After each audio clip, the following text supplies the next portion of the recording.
ওনারা দুইজন নাকি সিগারেট খাইতেছিল এবং কিছু লোক নাকি নামাজ পড়তে যেতেছিল। এই সময় ওনারা বাধা দেওয়ায় তাদের উপরে চা ছুঁড়ে মারছে। তো আপনারা জানেন ওপেন জায়গায় কিন্তু সিগারেট খাওয়া এই নারী পুরুষ সবার জন্যই নিষেধ। এটা কিন্তু একটা অফেন্স।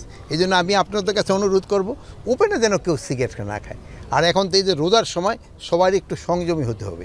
এখানে বাইরে যেন সেও আমাদের ধর্মোপদেষ্টাও কিন্তু সবার জন্য রিকোয়েস্ট করছে যেন বাইরে যেন খাবারটা না খায়, যেহেতু এটা ইসের জন্য একটা সম্মান প্রদর্শন করে যারা রোজা থাকতেছে তাদের জন্য। আর একটা আপনাদের কাছে মাধ্যমে আমি অনুরোধ করব যেন জিনিসপত্রের দাম না বাড়ায়।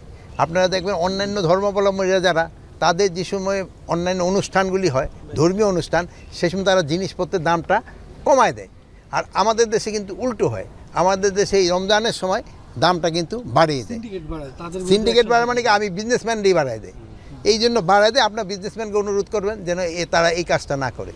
এই রোজার সময় যতটা সম্ভব তারা দাম কম নিয়ে ভোক্তাদের একটু সাশ্রয়ী করা।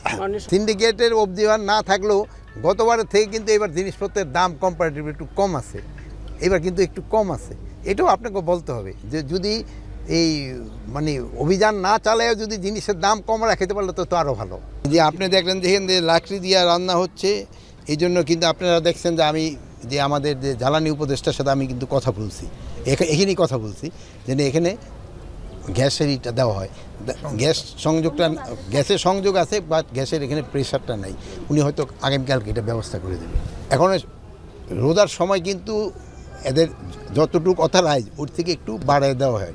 অন্যান্য সময় কিন্তু তাদের অথরাইজেশনটা তারা ঠিকই পায়, কিন্তু আরেকটু বাড়াইতে পারলে তো ভালো।